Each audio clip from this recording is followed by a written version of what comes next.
क्या आपको पता है कि जर्मनी आने की सबसे इम्पोर्टेंट चीज़ क्या है? आपके ग्रेड्स, आपका CGPA, आपका टाइमली एप्लीकेशंस करना। हाँ, सारी चीज़ें ज़रूरी हैं, लेकिन इन सब चीज़ों से ज़्यादा एक और चीज़ भी बहुत ज़रूरी है, जो अगर आपके पास ना हो तो शायद आपका प्रोसेस ही स्टार्ट ना हो सके। अब वो क्या है, वो मैं आपको बताता हूँ। तो वो चीज़ जो इन सब चीज़ों से ज़्यादा ज़रूरी है, वो है बेसिकली पैसा। ठीक है, अगर आपके पास पैसा नहीं है तो आप कुछ भी नहीं कर सकोगे। इवन दो कि बहुत जगह पे आपने सुना होगा जर्मनी में एजुकेशन फ्री है, तो बहुत से लोग कंफ्यूज होते हैं अगर फ्री है तो इतने ज़्यादा पैसे लग कैसे रहे हैं और कहाँ पे लग रहे हैं। तो बेसिकली आपके 3 डिफरेंट स्टेप्स पे पैसे लगेंगे। तो वो स्टेप क्या है और कितने पैसे आपको रिक्वायर्ड होंगे, वो सब चीज़ें करने के लिए तो from the very start of the process, जब आप अपना जर्नी का प्रोसेस स्टार्ट करोगे, टू द वेरी एंड, जब तक आपका एडमिशन या इवन फ्लाइट टिकट तक का खर्चा, वो मैं आपको इस वीडियो में बताऊंगा। तो वीडियो थोड़ी डिटेल में होने वाली है, गौर से देखिएगा। तो ये वो अमाउंट है जो कि आपको लाजमी चाहिए होगी जब भी आप अपना जर्मनी का प्रोसेस स्टार्ट कर रहे हो। अच्छा, जिस तरह मैंने आपको बताया कि 3 डिफरेंट टाइप के आपको स्टेजेस आएंगे जिसमें आपको पैसों की रिक्वायरमेंट पड़ेगी। कितनी पड़ेगी ऑब्वियसली अभी हम डिस्कस करेंगे। एक चीज़ जो बहुत ज़रूरी है इस वीडियो में वो ये कि मैं आपको बता दूं, अभी जितनी भी हम कैलकुलेशंस कर रहे हैं वो हम यूरो टू PKR की कन्वर्जन रेट के मुताबिक कर रहे हैं, जो कि डिफरेंट टाइम पे डिफरेंट होता है। आपने भी देखा होगा कि PKR कभी ऊपर चला जाता है, कभी नीचे आ जाता है। करंटली जो अभी मैं वीडियो बना रहा हूँ, PKR का जो रेट है तकरीबन 300 PKR का, मतलब पाकिस्तानी रुपीज़ का 1 यूरो आपको मिलता है। तो जितनी भी हम कैलकुलेशन अभी करने लगे हैं वो हम 1 यूरो को इक्विवेलेंट टू रखेंगे 300 रुपीज़ या 300 पाकिस्तानी रुपीज़ के इक्विवेलेंट। अमाउंट आपको इस वीडियो में बोथ इन यूरोस और PKR में दिखाई जाएगी, क्योंकि आपको आइडिया हो जाए कि आगे जाके अगर आप नेक्स्ट ईयर भी ये वीडियो देख रहे हैं तो PKR तो चेंज हो सकता है, लेकिन यूरो की ओबियसली सेम अमाउंट वो यूरो में रहेगी। तो आपने अपने हिसाब से वो यूरो टू PKR जब भी आप ये वीडियो देखें अपने हिसाब से अपनी कैलकुलेशन एक दफ़ा कर लेनी है। ओके जी, विदाउट वेस्टिंग एनी टाइम, हम 3 स्टेजेस जिसके बारे में मैं बात की थी उसके हवाले से मैं डिस्कस करता हूँ कि पहला स्टेज आपको पैसे कब रिक्वायर्ड होंगे। सबसे पहला स्टेज जब आपका एडमिशन प्रोसेस का आता है, तो ऑब्वियसली वो एडमिशन प्रोसेस के डॉक्यूमेंट्स को कलेक्ट करने का आता है, या फिर उन डॉक्यूमेंट्स को आता है जो कि आपको through out the process require होते हैं। सबसे पहली इंपॉर्टेंट चीज़ आपको आइल्स चाहिए होता है, जो कि मैं डिफरेंट वीडियोस में बता चुका हूँ कि क्यों आइल्स ज़रूरी है। तो मोस्टली जो भी हमारे थ्रू भी जो स्टूडेंट्स आते हैं उन्हें प्रेफर यही किया जाता है कि आप आइल्स लेकर आएँ। अब आइल्स पे जिस तरह से आपको पता है कि 2 डिफरेंट टाइप के आइल्स होते हैं। मोस्टली आप एकेडमिक आइल्स लेते हो, लेकिन एकेडमिक आइल्स भी एक कंप्यूटर बेस होता है और एक पेपर बेस होता है। तो जो पेपर बेस की करंट अमाउंट चल रही है वो 63,800 रुपीज़ चल रही है, which is equivalent to 198 euros. और अगर आप कंप्यूटर बेस की बात करें तो कंप्यूटर बेस आपका जो आइल्स का एग्जाम है वो 59,500 रुपीज़ का है, जो कि 212 यूरोस बनते हैं।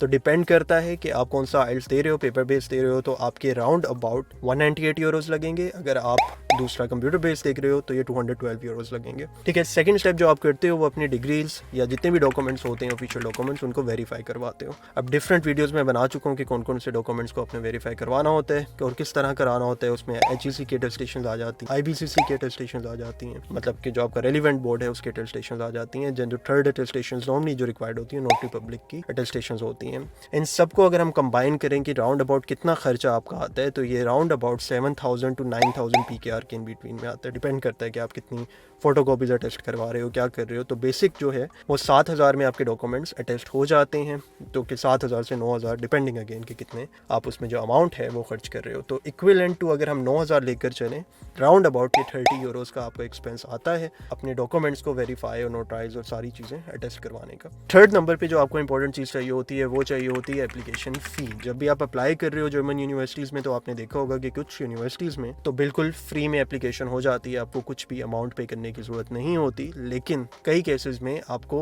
कुछ अमाउंट पे करनी होती है, स्पेशली वो यूनिवर्सिटीज़, कुछ यूनिवर्सिटीज़ वाया यूनिवर्सिस्ट अप्लाई होती हैं। अगर आपको यूनिवर्सिस्ट का नहीं पता तो अगेन मेरी वीडियोस में मैंने बड़ी डिटेल से डिस्कस किया हुआ है कि यूनिवर्सिस्ट क्या है, क्या करता है और क्यों एप्लीकेशन फ़ी चार्ज करता है, तो आप वो देख सकते हो। लेकिन इन शॉर्ट अभी हम टू द टॉपिक रहेंगे, अमाउंट पे डिस्कस करेंगे कि कितनी आपको यूनिवर्सिस्ट की या फिर कुछ यूनिवर्सिटीज़ में डायरेक्टली आपने फ़ी पे करके अप्लाई करना होता है। कुछ यूनिवर्सिटीज़ फ़ी मांगती हैं, मोस्टली पब्लिक यूनिवर्सिटीज़ जो हैं वो आपसे कोई फीस रिक्वायर नहीं करेंगी। फिर भी ऑन एवरेज अगर आप 10 to 12 15 यूनिवर्सिटीज़ टारगेट कर रहे हो, अराउंड अबाउट जो हमने देखा है ऑन एवरेज जो खर्चा आपको लगेगा वो तकरीबन आपको 150 यूरो से लेकर 250 यूरो लगता है, जो कि इक्विवेलेंट टू अगर हम रुपीज़ करें तो 45,000 से लेकर 60,000 तक पाकिस्तानी रुपीज़ में आपको ये वाला खर्चा पड़ सकता है। फोर्थ नंबर पे जो आपका थोड़े से एक्सपेंसेस लगते हैं वो आपके डॉक्यूमेंट्स जब आपने भेजने होते हैं। कुछ यूनिवर्सिटीज़ रिक्वायर्ड करती हैं, कुछ डॉक्यूमेंट आप यूनिवर्सिटी को भेजते हो। तो राउंड अबाउट अगर आप DHL करते हो, DHL के थ्रू भेज रहे हो या फिर TCS के थ्रू भेज रहे हो, जो भी आप अपनी कोरियर सर्विस यूज़ कर रहे हो, उनका राउंड अबाउट एक्सपेंस आता है 7,000 से 9,000 PKR रुपीज़ तक, which is again equivalent to 30 euros के आप लगा सकते हो। ठीक है, तो पहले स्टेज में बिफोर एडमिशन, अभी आपका एडमिशन आया नहीं है, अभी हम अप्लाई कर रहे हैं, तो उसमें टोटल एक्सपेंस जो आपको पड़ रहा है, अगर आप मिनिमम देखो जो हमने सारी चीज़ें बात की हैं, तो आपको 458 यूरो मिनिमम पड़ रहा है, जो कि इक्विवेलेंट टू बन जाता है तकरीबन 1,37,000। ये याद रखें कि आइल्स टेस्ट का इसमें जो मेन आपकी जो फ़ी पड़ रही है वो आइल्स टेस्ट की पड़ रही है। सबसे ज़्यादा मेजर पोर्शन जो आपका फ़ी का है वहाँ पर जा रहा है। और अगर आप मैक्सिमम की बात करो, जो कि जिस तरह हमने बात किया यूनिवर्सिटी की डिफरेंट फ़ीस होती हैं, आपने उन यूनिवर्सिटी में अप्लाई किया जो कि ज़्यादा फ़ी ले रही हैं, तो 512 यूरोज़ जो कि इक्विवेलेंट टू PKR बन रहे हैं 1,53,000। तो ये वो सारे पैसे जो आपके लगेंगे before getting the admission letter.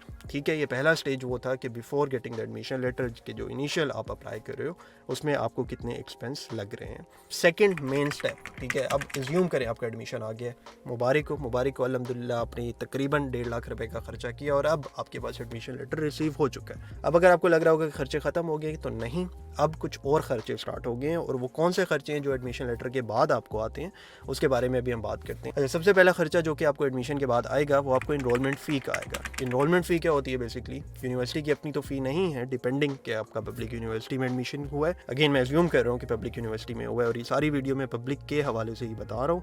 अगर प्राइवेट होती तो उसके अलग एक्सपेंस आ जाते, लेकिन गिवन कि पब्लिक यूनिवर्सिटी में एडमिशन हुआ है, पब्लिक यूनिवर्सिटीज़ की एक्चुअली में कोई फ़ीस नहीं होती, ट्यूशन फ़ीस नहीं होती, लेकिन उनकी कोई ना कोई एडमिनिस्ट्रेशन फ़ी होती है जो कि इनरोलमेंट फ़ी का पार्ट होती है। ठीक है, अब इनरोलमेंट फ़ी कह दें कि उन्होंने आपको इनरोल करना है, आपके डॉक्यूमेंट्स तैयार करने हैं, आपको डिफरेंट कई इनरोलमेंट फ़ी के अंदर आपकी ट्रैवलिंग कॉस्ट भी कवर होती है, आपकी और चीज़ें भी कवर होती हैं। तो आप इनरोलमेंट फ़ी की अगर हम बात करें तो ये भी यूनिवर्सिटी टू यूनिवर्सिटी वेरी करता है। कुछ यूनिवर्सिटीज़ की 150 होती है, कुछ की 250 होती है, कुछ की 300 की रेंज में जाती है, कुछ की 400 भी होती है। But again given the current circumstances हम ये लगा लेते हैं कि मिनिमम 150 यूरो, मतलब कि 150 यूरो आप कन्वर्ट करेंगे 45,000 PKR बन जाते हैं, और मैक्सिमम ये 450 यूरो तक अक्सर जगह पे जा सकता है, तो 1,35,000।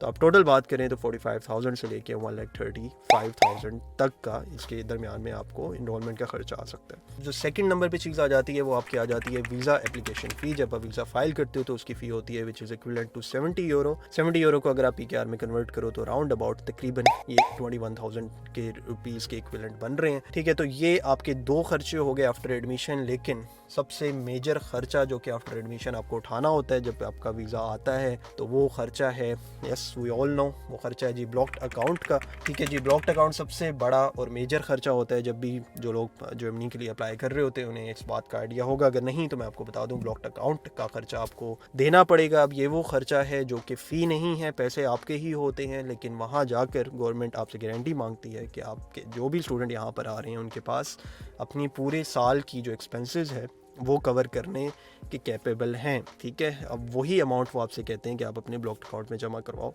अगेन अगर ब्लॉक्ड अकाउंट के बारे में आपने फर्दर इन्फॉर्मेशन लेनी है तो मैं एक वीडियो डिटेल में शेयर कर दूंगा कि ब्लॉक्ड अकाउंट क्या होता है, कि कितने पैसे डलवाने होते हैं, क्या क्या चीज़ें। खैर पैसे तो अभी हम बात कर लेंगे, लेकिन ब्लॉक्ड अकाउंट बेसिकली होता क्या है और क्यों होता है उसके हवाले से भी वीडियो में नीचे डिस्क्रिप्शन में डाल दूंगा, आप वहाँ से भी देख लीजिएगा। और अगेन ब्लॉक्ड अकाउंट बहुत ज़रूरी है, क्योंकि अगर आपके पास एडमिशन आ जाए, सब डॉक्यूमेंट आ जाए, लेकिन वीज़े के टाइम पे या वीज़ा के दौरान आप ये चीज़ जमा ना करवाएं तो फिर आपका वीज़ा नहीं आता। ठीक है, ब्लॉक्ड अकाउंट में कितनी अमाउंट आपको डलवानी होती है, वो अमाउंट बेसिकली करंटली 11,208 यूरोज़ हैं, जो कि अगेन आप पाकिस्तानी रुपीज़ में अगर आप उसे कन्वर्ट करते हैं तो राउंड अबाउट 33,36,000 का खर्चा आ जाता है। अगेन जिस तरह मैंने आपको बताया था कि ब्लॉक्ड अकाउंट ही मेजर जंक होता है आपके खर्चों का, तो ब्लॉक्ड अकाउंट का खर्चा आपको आफ्टर एडमिशन आएगा। ठीक है, बिफोर द एडमिशन नहीं आएगा। कुछ लोग बड़े कंफ्यूज होते हैं कि शुरू में चाहिए, बाद में चाहिए, कब चाहिए।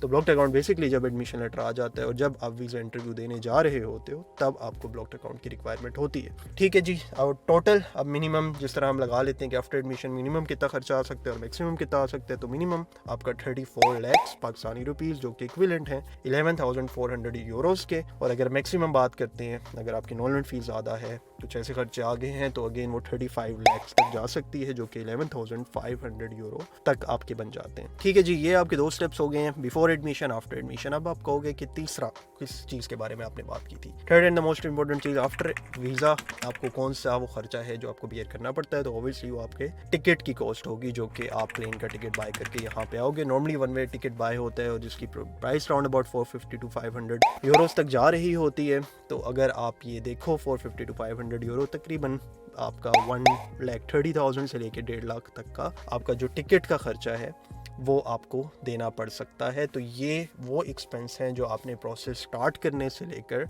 आपका एडमिशन आने के बाद और आपका वीज़ा आने के बाद जितने भी एक्सपेंस हैं वो सारे मैंने आपको यहाँ पर बताए। ओवरऑल अगर हम बात कर लें कि कंबाइन कर दें सबको, बिफोर एडमिशन, आफ्टर एडमिशन और आफ्टर गेटिंग वीज़ा, आपको एक टोटल कितनी अमाउंट आप एक्सपेक्ट कर रहे हो कि होगी, तो मिनिमम अगर हम देखें तो ये बन रही है 36,70,000 और अगर हम मैक्सिमम देखें तो ये 37,38,000 तक अमाउंट जा रही है। अगर हम यूरो में बात करें तो 12,308 यूरोज़ मिनिमम और मैक्सिमम 12,462 यूरोज़ आपका इतना एक्सपेक्टेड खर्चा होता है जब भी आप जर्मनी अप्लाई कर रहे हो। तो ये चीज़ें अपने थोड़ा सा माइंड में रखनी है। हो सकता है कोई खर्चा मैं थोड़ा सा मिस आउट कर गया हूँ, इधर उधर कुछ चीज़ें आगे पीछे हों, लेकिन वो बहुत मेजर खर्चे नहीं होंगे। कुछ अमाउंट फ्लक्चुएट होती रहती है टाइम के साथ साथ, इसीलिए मैं जो वीडियो बना रहा हूँ 2024 में जो एडमिशन हो रहे हैं उस हवाले से बना रहा हूँ, ताकि आप अप टू डेट रहें जो करंटली आपके एक्सपेंसेस आ रहे हैं। इसी तरह नेक्स्ट ईयर अगर कोई खर्चे चेंज आते हैं, बहुत ज़्यादा अमाउंट में चेंज आता है, तो मैं कोशिश करूँगा कि दोबारा टोटल एक्सपेंस की वीडियो आपके लिए बना लूँ।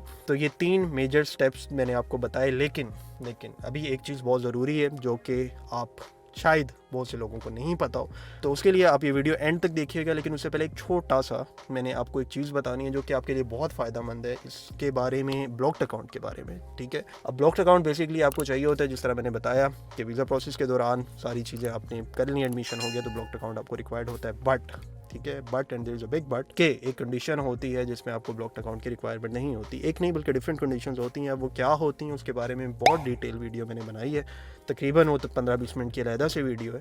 तो आई वुड रिकमेंड कि आप वो वीडियो लाजमी देखिएगा। उसमें अगर आपको वो किसी भी एक सिचुएशन पे, कंडीशन पे आप फुलफ़िल हो जाते हो, तो आपको ब्लॉक्ड अकाउंट की कोई भी रिक्वायरमेंट नहीं रहेगी। ठीक है, तो जो खर्चा मैंने आपको बताया है ये सारा, उसमें से आप माइनस कर दोगे 11,208 यूरोज़, तो फिर ओवरऑल आप ख़र्चा देखो तो आपका 1 to 2,000 के इन बिटवीन आपका सारा काम हो जाता है। ठीक है, यूरोज़ के इन बिटवीन मैं बता रहा हूँ, 1 to 2,000 यूरोज़ के इन बिटवीन, अगर गिवन कि आपका ब्लॉक्ड अकाउंट की जो रिक्वायरमेंट है वो ख़त्म हो गई है। ठीक है, अगेन इंपॉर्टेंट वीडियो है, मैं एंड में भी डालूंगा, मैं नीचे डिस्क्रिप्शन में और कमेंट में भी कोशिश करूंगा उसका लिंक दे दूं, तो वहां से आप लोग लाजमी देख लीजिएगा वो वीडियो। और उस वीडियो में जो भी कंडीशंस मैंने बताई हैं वो सारे कुछ स्टूडेंट्स ने वो की हैं, उनके काम भी आए हैं, मुझे मैसेजेस भी आते हैं कि उन्हें ब्लॉक्ड अकाउंट की ज़रूरत नहीं पड़ी और उन्होंने उसी वीडियो से जो टिप्स थी मैंने दी थी वो फॉलो करके उन्होंने वो सारा एप्लीकेशन प्रोसेस किया था। कुछ ने हमारे थ्रू भी करवाया था जिन्हें पैसों की रिक्वायरमेंट थी वो नहीं रही। ठीक है, तो it could be a very important video for you. अच्छा, last but not the least जो मैंने आपको कहा था कि मैं आपको बताऊंगा एंड में, जो एक खर्चा जो कोई लोग ने, बहुत से लोग नहीं सोचते, वो आता है लेकिन वो खर्चा रिकवर हो जाता है। अब वो कौन सा खर्चा है? वो इनिशियल खर्चा होता है जब आप जर्मनी जा रहे होते हो। ठीक है, जब आप जर्मनी जाते हो आपका ब्लॉक्ड अकाउंट अभी यहाँ बैठे बैठे एक्टिव नहीं होगा, वो जर्मनी जाके एक्टिव होता है। तो कुछ लोग होते हैं वो अपना यहाँ से रूम वगैरह रेंट आउट करवा लेते हैं और यहाँ से उन्हें एक्स्ट्रा फिर अमाउंट देनी पड़ती है। फॉर इंस्टेंस आपने पाकिस्तान में बैठे रूम बुकिंग करवा ली और आपने 300 यूरोस रूम के आपको पे करने पड़ रहे हैं। ठीक है, तो ये वो खर्चा है जो 300 वेरी करता है ओब्वियसली ये रूम रेंट के हिसाब से, तो 300 से 400 यूरो तक ये खर्चा जा सकता है। तो ये खर्चा आप देखिएगा, लेकिन ये रिकवरेबल हो जाता है। लाइक शुरू में इनिशियली मैंने कहा था कि ये अमाउंट आपके पास होनी चाहिए।